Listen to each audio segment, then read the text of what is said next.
ಇವತ್ತು ತಮ್ಗೆ ಗೊತ್ತಿದೆ, ಸಿದ್ದರಾಮಯ್ಯಜಿಯವರು 18 ಬಡ್ಜೆಟ್ಗಳನ್ನು ಸಮರ್ಪಕವಾಗಿ ನೆರವೇರಿಸುವ ಮೂಲಕ ಇಡೀ ರಾಷ್ಟ್ರದಲ್ಲಿ ಇವತ್ತು ದಾಖಲೆಯನ್ನು ಮಾಡಿದಂತಹ ಒಂದು ಮಹಾನ್ ಪುರುಷ ಎಂಬ ಮಾತನ್ನು ಹೇಳ್ಬೋದು.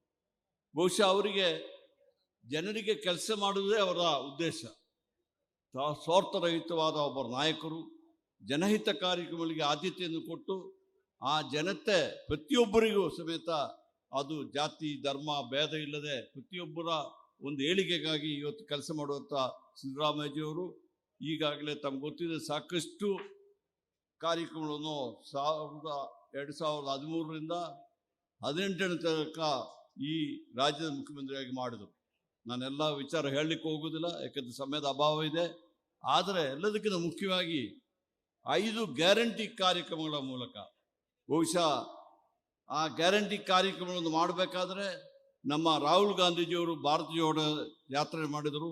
ಆ ಸಂದರ್ಭದಲ್ಲಿ ಸಿದ್ದರಾಮಯ್ಯಜಿಯವರು ಮತ್ತು ನಮ್ಮ ಉಪಮುಖ್ಯಮಂತ್ರಿಯಾದ ಶಿವಕುಮಾರ್ ಅವರು ಸಮೇತ ಭಾಗವಹಿಸಿದರು. ಅವರು ಆವಾಗ KPCC ಅಧ್ಯಕ್ಷರಾಗಿದ್ದರು. ಆ ರಾಹುಲ್ ಗಾಂಧಿಯವರು ಆ ಭಾರತ ಜೋಡೋ ಯಾತ್ರೆ ಮಾಡಿದಾಗ ಜನರ ಕಷ್ಟಗಳನ್ನು ತಿಳಿದುಕೊಂಡಿದ್ದರು. ಮತ್ತು ಮಹಿಳೆಯರು ಸಾಕಷ್ಟು ಕೋವಿಡ್ ಆದಮೇಲೆ ಸಾಕಷ್ಟು ಕಷ್ಟದಲ್ಲಿದ್ದಾರೆ ಎಂದು ತಿಳ್ಕೊಂಡು ನಮ್ಮ ರಾಜ್ಯಕ್ಕೆ ಭಾರತ ಜೋಡೋ ಆಗಮಿಸಿದಾಗ ಸಿದ್ದರಾಮಯ್ಯಜಿಯವ್ರನ್ನ, ಶಿವಕುಮಾರ್ ಅವ್ರನ್ನ, ಎಲ್ಲ ನಾಯಕರುಗಳನ್ನ ಕರೆದು ಚರ್ಚೆ ಮಾಡಿ ಜನ ಕಷ್ಟದಲ್ಲಿದ್ದಾರೆ, ಮಹಿಳೆಯರು ಕಷ್ಟದಲ್ಲಿದ್ದಾರೆ, ಆ ಜನಕ್ಕೆ ನಾವು ಸಹಾಯ ಮಾಡಬೇಕು, ಏನು ಮಾಡಬೇಕು ಎಂಬುದಾಗಿ ಹೇಳಿದಾಗ ಬಹುಶಃ ಅದಕ್ಕಿಂತ ಮೊದಲೇ ಜನಪರವಾದ ಕಾರ್ಯಕ್ರಮಗಳನ್ನು 5 ವರ್ಷಗಳ ಕಾಲ ಜಾರಿಗೊಳಿಸಿ ಜನಹಿತ ಕಾರ್ಯಕ್ರಮಗಳನ್ನು ಮಾಡಿದಂಥ ಸಿದ್ದರಾಮಯ್ಯಜಿಯವರು ಆ 5 ಗ್ಯಾರಂಟಿ ಕಾರ್ಯಕ್ರಮಗಳನ್ನು ಒಪ್ಪಿ ಬಹುಶಃ ರಾಹುಲ್ ಗಾಂಧಿಯವರು ಒಂದು ಮಾತು ಹೇಳಿದರು, ನಿಮ್ಮ ಕ್ಯಾಬಿನೆಟ್ ಇನ್ನೂ ಚುನಾವಣೆ ಆಗಿರಲಿಲ್ಲ, ಮೊದಲನೇ ಕ್ಯಾಬಿನೆಟ್ಟಲ್ಲಿ 5 ಗ್ಯಾರಂಟಿ ಕಾರ್ಯಕ್ರಮಗಳನ್ನು ಮಾಡಬೇಕು ಎಂಬುದಾಗಿ ಹೇಳಿದರು. ಬಹುಶಃ ಸಿದ್ದರಾಮಯ್ಯಜಿಯವರು ಮುಖ್ಯಮಂತ್ರಿಯಾಗಿ ಈ 5 ಗ್ಯಾರಂಟಿ ಕಾರ್ಯಕ್ರಮಗಳನ್ನು ಜಾರಿಗೆ ತಂದರು. ಬಹುಶಃ ಅದಕ್ಕೆ ಸಾವಿರಾರು ಕೋಟಿ ರೂಪಾಯಿ ಬೇಕಾಗಿತ್ತು. ಬೇರೆ ಇನ್ನೊಬ್ಬರ ಕಡೆಯಿಂದ ಮಾಡಲಿಕ್ಕೆ ಅಷ್ಟು ಸುಲಭದಲ್ಲಿ ಇರಲಿಲ್ಲ. ಬೇರೆ ಬೇರೆ ರಾಜ್ಯದಲ್ಲಿ ನೋಡಿದ್ದೀವಿ, ಯಾವುದೇ ಕಾರ್ಯಕ್ರಮಗಳು ಮಾಡಬೇಕಾದರೂ ಆ ಸಂಸ್ಥೆ ಮೇಲೆ ಹೊರೆ ಹಾಕ್ತಾ ಇದ್ರು. ಆದರೆ ನಮ್ಮ ಮುಖ್ಯಮಂತ್ರಿ ಸಿದ್ದರಾಮಯ್ಯಜಿಯವರು ಅವರು ಹಣಕಾಸಿನ ವಿಚಾರದಲ್ಲಿ ಆರ್ಥಿಕ ಶಿಸ್ತನ್ನು ಇಟ್ಟುಕೊಂಡವರು ಇಡೀ ಬಡ್ಜೆಟಲ್ಲಿ ಅದಕ್ಕೆ ಪ್ರೊವಿಷನ್ ಮಾಡಿದರು.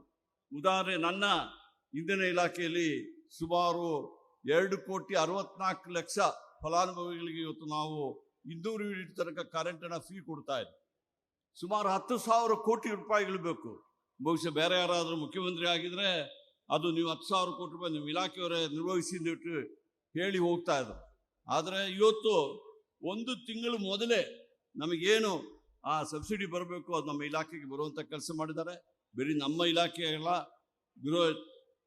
ಗೃಹ ಲಕ್ಷ್ಮಿ ಇರ್ಬೋದು, ಅಥವಾ ನಿರುದ್ಯೋಗ ಭತ್ಯೆ ಇರ್ಬೋದು, ಅಥವಾ ಬೇರೆ ಬೇರೆ ನಮ್ಮ 5 ಗ್ಯಾರಂಟಿ ಕಾರ್ಯಕ್ರಮ, ಶಕ್ತಿ ಕಾರ್ಯಕ್ರಮ, ಬಹುಶಃ ಎಲ್ಲ ಮಹಿಳೆಯರಿಗೂ ಸಮೇತ ಇವತ್ತು ನಮ್ಮ ರಾಜ್ಯದಲ್ಲಿ ಉಚಿತವಾಗಿ ಬಸ್ ಯಾತ್ರೆ ಮಾಡಲಿಕ್ಕೆ ಇವತ್ತು ಅವರು ಅವಕಾಶವನ್ನು ಮಾಡಿಕೊಟ್ಟಿದ್ದಾರೆ. ಆ KSRTC ಸಮೇತ ಇವತ್ತು ಹಣ ಕೊಡ್ತಾ ಇದ್ದಾರೆ.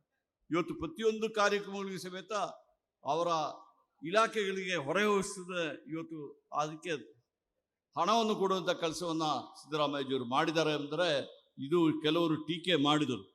ಆದರೆ ಈಗ 1-2 ವರ್ಷದಲ್ಲಿ ನಮ್ಗೆ ಗೊತ್ತಾಗ್ಬಿಟ್ಟಿದೆ. ಈಗ ಆ 5 ಗ್ಯಾರಂಟಿ ಕಾರ್ಯಕ್ರಮದ ಮೂಲಕ ಸುಮಾರು 55,000 ಕೋಟಿ ರೂಪಾಯಿಗಳು ಇವತ್ತು ಯಾರು ಯಾವುದೇ ಜಾತಿಯವರು ಇರಲಿ, ಯಾವುದೇ ಭಾಷೆಯವರು ಇರಲಿ, ಕರ್ನಾಟಕದವರಿಗೆ ಪ್ರತಿಯೊಬ್ಬರಿಗೂ ಇವತ್ತು ಅದರ ಒಂದು ಸೌಲಭ್ಯವನ್ನು ಪಡೆಯುವ ಅವಕಾಶ ಕೊಟ್ಟು ಅದರಿಂದ ಏನಾಗಿದೆ, ಇವತ್ತು ಒಂದು ಮನೆಗೆ ಸುಮಾರು 5,000 ರೂಪಾಯಿ ಒಂದು ತಿಂಗಳಿಗೆ ಬರ್ತಾ ಇದೆ. ಈ 5,000 ರೂಪಾಯಿ ಬಂದರೆ ಅದು ಅವಶ್ಯಕತೆ ಇರುವವರಿಗೆ ಬರ್ತಾ ಇದೆ. ಯಾರು ಹಣವಂತರಿಗೆ ದುಡ್ಡು ಹೋದರೆ ಅವರು ಸೇಫಲ್ಲಿ ಹಾಕಿಬಿಟ್ಟು ಬೀಗ ಹಾಕ್ತಾ ಇದ್ರು. ಇವತ್ತು ನಮ್ಮ ಜನ ತಮಗೆ ಕೋವಿಡಲ್ಲಿ ಕಷ್ಟದಲ್ಲಿದ್ದಾಗ ತಮ್ಮ ಆದಾಯ ಹೆಚ್ಚಾಗಲಿಲ್ಲ, ಖರ್ಚು ಹೆಚ್ಚಾಯಿತು, ಅದಕ್ಕೋಸ್ಕರ ಹಣವನ್ನೆಲ್ಲ ಉಪಯೋಗಿಸಿ ತಮ್ಮ ಮನೆಯವರಿಗೆ, ತಮ್ಮ ಮಕ್ಕಳಿಗೆ ಅವಶ್ಯಕವಾದ ಸಾಮಾನುಗಳನ್ನು ಪರ್ಚೇಸ್ ಮಾಡಿ ಇವತ್ತು ಉತ್ಪಾದನೆ ಹೆಚ್ಚು ಮಾಡಿ, ಉದ್ಯೋಗ ಹೆಚ್ಚು ಮಾಡಿ ಇವತ್ತು ಕರ್ನಾಟಕ ರಾಷ್ಟ್ರದಲ್ಲಿ ನಮ್ಮ ಪರ್ ಕ್ಯಾಪಿಟ ಇನ್ಕಮಲ್ಲಿ ಇವತ್ತು ನಂಬರ್ 1 ಇರಬೇಕಾದ್ರೆ ಸರ್ ನಿಮ್ಮ ಆರ್ಥಿಕ ಶಿಸ್ತು, ನೀವು ಕೊಟ್ಟಂಥ ಕಾರ್ಯಕ್ರಮ ಎಂಬ ಮಾತನ್ನು ಈ ಸಂದರ್ಭದಲ್ಲಿ ಹೇಳಲಿಕ್ಕೆ ಬಯಸ್ತಾ ಇದ್ದೀನಿ. ಕರ್ನಾಟಕ ರಾಜ್ಯ ಇವತ್ತು ಇಡೀ ರಾಷ್ಟ್ರದಲ್ಲಿ ನಮ್ಮ ಇಡೀ ರಾಷ್ಟ್ರಕ್ಕೆ ಕೊಡುವಂಥ ಕೊಡುಗೆ ಸುಮಾರು 3 ಅಥವಾ 4ನೇ ಸ್ಥಾನದಲ್ಲಿ ನಾವು ಇದ್ದೀವಿ. ಆದರೆ ನಮ್ಮ ದುರಾದೃಷ್ಟ ಇವತ್ತು 4,60,000,000 ಕೊಟ್ಟರು ಸಮೇತ 60,000 ಕೋಟಿ ರೂಪಾಯಿ ಕೊಟ್ಟರು ಸಮೇತ ಇವತ್ತು ನಮಗೆ ವಾಪಸ್ ಬರೋದು 60-65 ಸಾವಿರ ಕೋಟಿ. ನಾವೇನು ಎಲ್ಲ ನಮಗೆ ಬರಬೇಕೆಂದು ಹೇಳ್ತಾ ಇಲ್ಲ. ಈ 65,000 ಬದಲು 1 ಲಕ್ಷ ಕೋಟಿ ಕೊಟ್ಟರೆ ನಮ್ಮ ರಾಜ್ಯ ಮತ್ತಷ್ಟು ಮೇಲೆ ಬರಲಿಕ್ಕೆ ಆಗ್ತದೆ. ಈ ಉದ್ದೇಶದಿಂದ ನಮ್ಮ ಮುಖ್ಯಮಂತ್ರಿಯವರು ನಾವೆಲ್ಲ ಹೇಳ್ತಾ ಇದ್ದೀವಿ, ನಮ್ಮ ಇಡೀ ಪಕ್ಷ ಭೇದ ಮರೆತು ಇವತ್ತು ಕರ್ನಾಟಕ ರಾಜ್ಯದ ಏಳಿಗೆಗೋಸ್ಕರವಾಗಿ ನಮ್ಮ ಎಲ್ಲ ಪಕ್ಷದವರು ಯಾರು ಕೇಂದ್ರದಲ್ಲಿ ಆಡಳಿತದಲ್ಲಿದ್ದಾರೆ ಅವರು ಸಮೇತ ಇವತ್ತು ಕೇಂದ್ರದ ಮೇಲೆ ಒತ್ತಡ ತರಬೇಕೆಂಬ ಮಾತನ್ನು ಇವತ್ತು ನಾವೆಲ್ಲ ನಿಮ್ಮ ಪರವಾಗಿ ಹೇಳ್ತಾ, ನೀವು ಸಮೇತ ಅದನ್ನೇ ಹೇಳ್ತಾ ಇದ್ದೀವಿ. ಕರ್ನಾಟಕ ರಾಜ್ಯ ಇಡೀ ರಾಷ್ಟ್ರದಲ್ಲಿ ಎಲ್ಲ ಜಗತ್ತಿನಲ್ಲಿ ಇವತ್ತು ಒಳ್ಳೆಯ ಒಂದು ರಾಜ್ಯ ಎಂಬ ಮಾತನ್ನು ಎಲ್ಲರೂ ಹೇಳ್ತಾರೆ. ಇವತ್ತು ದೇವರ ಜನ ಇರುವ ರಾಜ್ಯ ಅಂತ ಹೇಳ್ಬಿಟ್ರೆ ಅದು ನಮ್ಮ ಕರ್ನಾಟಕ ರಾಜ್ಯ. ಇವತ್ತು ಕುವೆಂಪು ಅವರ ಏನು ಎಲ್ಲ ಧರ್ಮ ಎಲ್ಲವರನ್ನ ಜೊತೆ ಸೇರಿಸ್ಕೊಂಡು ಹೋಗ್ಬೇಕೆಂಬ ಮಾತೇನಿದೆ, ಏನು ಬಸವಣ್ಣವರು ಏನು ಹೇಳಿದ್ದಾರೆ ಅದನ್ನು ಪಾಲಿಸಿಕೊಂಡು ಹೋಗುವಂಥ ಒಂದು ಮುಖ್ಯಮಂತ್ರಿಯವರು ಮತ್ತು ಒಂದು ಪಕ್ಷ ನಮ್ಮ ರಾಜ್ಯದಲ್ಲಿ ಆಡಳಿತ ಇದೆ. ನಾವು ಪ್ರತಿಯೊಬ್ಬರ ಕ್ಷೇಮ ಅಭಿವೃದ್ಧಿಗೋಸ್ಕರ ಇವತ್ತು ಕೆಲಸ ಮಾಡ್ತೀವಿ ಎಂಬ ಮಾತು ಹೇಳಿ ಬಹುಶಃ ನಾನು ಹೆಚ್ಚಿಗೆ ಮಾತಾಡ್ಲಿಕ್ಕೆ ಹೋಗುದಿಲ್ಲ. ತಾವೆಲ್ಲ ಮುಖ್ಯಮಂತ್ರಿಯವರ ಭಾಷಣವನ್ನು ಕೇಳಲಿ ಕಾತುರರಾಗಿದ್ದೀರ.